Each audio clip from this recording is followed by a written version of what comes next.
अध्याय 63 कुब्जा महात्म्य वर्णन। ओम नमो नर्मदाय श्री मार्कंडेय उवाच रेवातटे महापुण्ये पितॄणाम मोक्षणं प्रति कुरु यज्ञं महाभागं मुच्यन्ते पितरो यथा।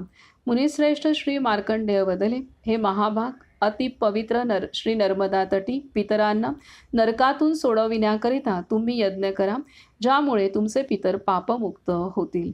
राजा युधिष्ठिर हे ऐकून व श्री नर्मदाला नमस्कार करून वशिष्ठ आदी ऋषींसहित राजा रंतीदेव स्वपुरास आले। तिथे 1,00,000 वासरासहित गायी, 10,000 न व्यायलेल्या गायी, 20,000 श्यामकर्ण घोडे, माणिक आदी रत्नांनी सजलेले, इंद्राच्या उच्चैश्रव घोड्यासम शोभिवंत 10,000 घोडे, घंटा आदी आभरणांनी शोभायमान 10,000 हत्ती, मणी माणिक आदी असंख्य रत्ने, इतके सामान घेऊन अनेक राजे तसेच वेद पठन करणारे ब्राह्मण होते। वेणू व वीणा निनादाने तसेच वेदघोषाने सर्व दिशा भारावल्या होत्या। तो ध्वनी पृथ्वीनी आकाशाला स्पर्श करत होता। अत्यानंदाने यज्ञ सामग्रींसहित राजा रंतीदेव श्री नर्मदा तीरी आले। तिथे भरपूर भोज्य पदार्थ होते। 8 योजन यज्ञयूपांसहित मंडप विस्तारला होता। रत्न जडित सोन्याचे खांब बनवले होते। हजारो सोन्याचे कुंड व वेदी होत्या। यज्ञात तूप टाकण्याची पळी म्हणजे स्रुव आदी यज्ञ पात्रेही सोन्याची होती। श्री ब्रह्मा, श्री विष्णू व श्री महादेव आदी देवांना आवाहन केले। ग्रहांसहित चंद्र, सूर्य, नक्षत्रांसहित ध्रुवमंडळ, सिद्ध, यक्ष, देव, दैत्य, महानाग, देवराज, इंद्र, बृहस्पती आदी सर्व देवांना बोलवले होते। त्यानंतर वेद पारंगत ब्राह्मणांनी यज्ञारंभ केला। होमाने सर्व लोकदेवता तृप्त झाल्या। हे राजा, सप्तजिभांनी युक्त दुराविना अग्निदेव प्रत्यक्ष अवतरले। दक्षिणा प्राप्त झाल्यावर ब्राह्मणांनी यज्ञपूर्ती केली। हजारो पहारेकरांनी दवंडी पिटवली की प्रत्येकाला इच्छेप्रमाणे निस्संदेह सर्व मिळेल। तिथे माता पित्यांच्या कुळातील पूर्वजांना बोलावले। ज्यांचा अकाली मृत्यू झाला व जे पशु योनीत पडले त्या सर्वांना यज्ञाच्या प्रभावाने उत्तम योनी प्राप्त झाली। प्रत्यक्ष रूप धारण केलेल्या श्री नर्मदा देवीचे पूजन केले। पार्वती देवीसह भगवान श्री शिवशंकराचे पूजन केले आणि लक्ष्मी सहित शंख चक्र गदाधारी श्री विष्णूचेही पूजन केले। तसेच इंद्र आदी देवांना निज पत्नींसहित अलंकृत केले। गायी, घोडे व हत्ती राजाने ब्राह्मणांना दिले। याशिवाय उर्वरित धन, अन्न, दूध, दही, वस्त्रे सर्व काही ब्राह्मणांनाच दिले। श्री ब्रह्मदेव, श्री विष्णू व श्री महादेवांचे एकाच वेळी पूजन झाले। पर्वताच्या पायथ्याशी विराजमान श्री नर्मदा देवीचेही पूजन झाले। श्री नर्मदा कुब्जा संगमात पितर व देवतांचे तर्पण केल्यामुळे सर्वांना परमगती प्राप्त झाली। हे नृपश्रेष्ठ, मागे पुढे 108 सज्जनांसहित दधीची राजर्षी दिव्ययानावर आरूढ झाले। देवयान पथावर जे श्री ब्रह्मदेव आदी शेकडो देव होते ते सर्व रात्रंदिवस म्हणाले, हे राजा, तुमचे कल्याण व्हावे। या सत्यकर्मामुळे आम्ही अति प्रसन्न झालो आहोत। आता मनोवांछित वर मागावा। आज माता पित्यासह तुम्हास परमलोक प्राप्त झाला आहे। रंतीदेव राजा वदले, जर आपण मला वर देऊ इच्छिता तर वेद पारंगत ब्राह्मण जे चतुर्वेदधारी भक्त आहेत त्यांनी जिथे कलश स्थापन केला त्या स्थानी पंचवेद ज्यांच्या शरीरात आहे असे स्वयं श्री शिवज्वलंत तेजस्वी लिंग रूपात प्रकट व्हावेत। प्राचीन काळी यज्ञ पर्वताजवळ यज्ञ झाला होता। तेथून एक प्रवाह निघाला व यज्ञांत स्नान केले। त्यापासून कुब्जा निघाली। यज्ञातल्या चरुस्थालीतून चरुका नदी निघाली। पर्वताच्या पायथ्यापासून चर्मीला निघाली। पर्वतावर जिथे खोदाई झाली होती तेथून शिल्पा निघाली। या पंचधारांचा श्री नर्मदाची संगम झाला। आता ह्या यज्ञामध्ये ह्या 5 नद्यांचा उगम झालेला आहे। की इथे दिलंय की खूप मोठी गोष्ट झाली, त्यामुळे ह्या संगमात का सांगितलंय ते इथे लक्षात येईल। की प्राचीन काळी पर्वताजवळ यज्ञ झाला होता।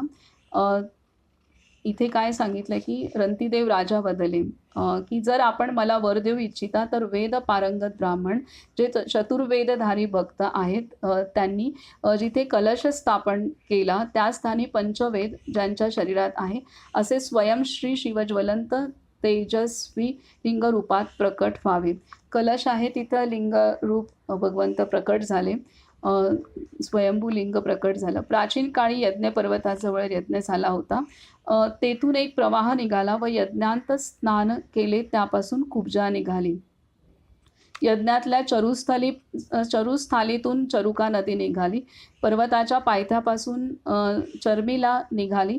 पर्वतावर जिथे खोदाई झाली होती तिथून शिल्पा निघाली. या पंचधारांचा नर्मदाशी संगम झाला. कुबेरासहित अन्य सर्व देवांनी श्री महादेवाला नमस्कार करून त्याचे पूजन केले. तसे श्री नर्मदालाही नमस्कार केला. त्यानंतर ते इच्छेनुरूप यानावर स्वार झाले. हे महाभाग लोकनाथ जगतस्रष्टा श्री ब्रह्मदेवाने लिंगरूप श्री महादेवाला नमस्कार करून स्तुती केली. रुद्रासम अन्य देवता नाही व रुद्रासम अन्य गुरु नाही. नित्य निर्मळकाया स्वयंप्रकाशित मंगलमूर्ती चंदनाप्रमाणे भस्म सर्वांगाला फासणारे देवेश, आपणास माझा नमस्कार असो. नीलकंठ अमितमूर्ती बहुरूपी तेजस्वी शाश्वत देव, आपणास माझा नमस्कार असो. सर्वज्ञ परमेश्वर, आपणास माझा नमस्कार असो. सर्व आपणास नमस्कार असो. पण आपणास कोणाला प्रणाम करावा लागत नाही. पूजनीयांचे पूजनीय त्रिनेत्र त्रिशूळधारी श्री ब्रह्मदेव, श्री विष्णू व इंद्रदेवाला जाणण्यायोग्य संसार उत्पत्ती व रक्षेचे कारण आपणास नमस्कार असो. हे देवस्तुत्य भुक्ती मुक्ती दाता, आपणास नमस्कार असो. सुस्वभावी सुरूप डावे अर्धांग पार्वती देवीने धारण केले असल्यामुळे अर्धनारीश्वर, आपणास नमस्कार असो. या प्रकारे श्री ब्रह्मदेवाचे स्तोत्र ऐकून महातेजस्वी श्री महादेव बदले, यज्ञात मनोवांछित वर मागावा. तुमच्या इच्छेप्रमाणे मी तुम्हाला निस्संदेह देईन. तेव्हा सर्वव्यापी भगवान श्री शंकराला श्री ब्रह्मदेव बदले. श्री ब्रह्मदेव म्हणाले, पंचमुखी पंचलिंग ब्रह्मपूज्य आहे. त्यांस बिल्वपत्र व आम्र अर्पण केले असल्यामुळे संसार सागर तारणारे ते लिंग आपल्या कृपाप्रसादाने बिल्वाम्रक नावाने प्रसिद्ध व्हावे. हे भगवान, जिथे ही सुंदर श्री नर्मदा व उत्तम बिल्वाम्रक लिंग आहे तिथे स्नान करणाऱ्यास शिवलोक प्राप्त व्हावा. लोकानुग्रहकारक हा वर मी इच्छितो. अव्यय श्री महादेवा श्री शंकर बदले असेच व्हावे. हे सांगून करोडो गणांसहित श्री महादेव सर्व देवस्तुती करत असताना स्वमंदिरास निघून गेलेत. श्री ब्रह्मदेव आदी देवतासुद्धा स्वस्थानी निघून गेल्यात. त्यानंतर लिंगरूपधारी श्री शंकराची रंतीदेवाने स्तुती केली. रंतीदेवाचे स्तोत्र ऐकून श्री महादेव बदले, हे सुव्रत, या स्तोत्राने तुझे कल्याण होईल, तू वर माग. रंतीदेव राजा म्हणाला, जर आपण मला वर देऊ इच्छिता तर हे महादेव, आपण हे तीर्थक्षेत्र कधीही सोडू नये. पापसमूहात बुडालेला व पशुयोनी प्राप्त सर्वांना या तीर्थाच्या महात्म्याने परमगती प्राप्त व्हावी. इथे केलेले दान अक्षय व्हावे. हे श्री शंकर, जर आपण प्रसन्न आहात तर मी हाच वर इच्छितो. श्री महादेव बदले, सोमवती अमावस्या आणि कार्तिकी व कोणत्याही पर्वात इथे जे दान दिले जाईल ते अनंत होईल. राजा युधिष्ठिर, या पापनाशी तीर्थाबद्दल तुम्हाला सांगितले. या तीर्थात विश्वे देवांना उत्तम गती प्राप्त झाली. अगस्त्य, शौनक, पाराशर, अगमर्शन याशिवाय अन्य मुनींना परमसिद्धी प्राप्त झाली. इथे हजारो मुनी तपस्येने स्वर्गात गेलेत. संक्रांत, व्यतिपात, चंद्र सूर्यग्रहण, सोमवती अमावस्या व षडशीती मुखयुगात केलेल्या पुण्याची दशपट वृद्धी होते. हे सत्य श्री महादेवाने सांगितले आहे. श्री नर्मदा कुब्जा संगमात दक्षिणोत्तर 1 कोस म्हणजेच 2 मैल वा अर्धे योजन क्षेत्रात प्रतिष्ठित 1.25 करोड तीर्थे आहेत. या क्षेत्रात जो देहत्याग करतो तो हजारो वर्ष विद्याधरांच्या पुरात राजा होतो. कृमी, कीटक, पतंग आदींनीही या तीर्थक्षेत्रात प्राण सोडल्यावर देवांचे 1000 वर्ष ते विद्याधरांच्या पुरात राजा होतात. हे बिल्वाम्रक नावाचे सिद्धलिंग इच्छित भोग फलदायी आहे. अन्य कुब्जेश्वर महालिंगही ब्रह्महत्येचा नाश करते. महाराज बिल्वाम्रक व कुब्जेश्वरामधील क्षेत्र विद्वान शिवक्षेत्र मानतात. श्री नर्मदा कुब्जा संगमात स्नान केल्यास शांती मिळते. वाराणसी, कुरुक्षेत्र, प्रयाग, नैमिष, पुष्कर, गया व उत्तम केदार तीर्थात सोमवती अमावस्येला जे साधारण फल मिळते ते श्री नर्मदा कुब्जा संगमात अक्षय फल सांगितले आहे.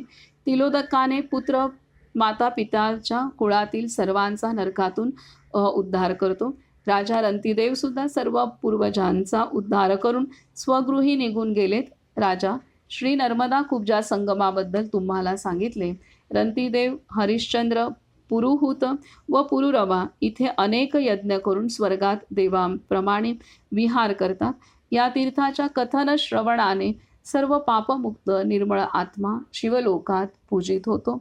हा श्री स्कंद पुराणातील रेवाखंडाच्या उत्तर भागातील कुब्जा महात्म्य वर्णन नावाचा 63वा अध्याय पूर्ण झाला. तर अशा रीतीने हे कुब्जा महात्म्य वर्णन सांगितलेलं आहे. तर इथं तिलोदकाने तर्पण केलं असता पितरांना त्यांचा उद्धार होतो हे सांगितलेलं आहे. आता पूर्वीसारखं मोठमोठे यज्ञ हे शक्य नाही, परंतु तिळाचं महत्त्व आहे पितृतर्पणामध्ये. हे वारंवार सर्वच अध्यायांमध्ये आपणाला सांगितलेलं आहे. त्यामुळे असा या कुब्जा महात्म्याच्या कुब्जा तीर्थाच्या इथं अनेक ऋषी मुनी सिद्ध झालेले आहेत. अगस्त्य ऋषी, पराशर ऋषी अशी नावं दिलेली आहेत आणि अनेक राजांनी तिथं यज्ञ केलेला आहे. रंतीदेवाप्रमाणे अनेक राजांनीही यज्ञ केले. तर असा हा कुब्जा संगम आहे. इथे आपण थांबूयात. नर्मदे हर, नर्मदे हर, नर्मदे हर.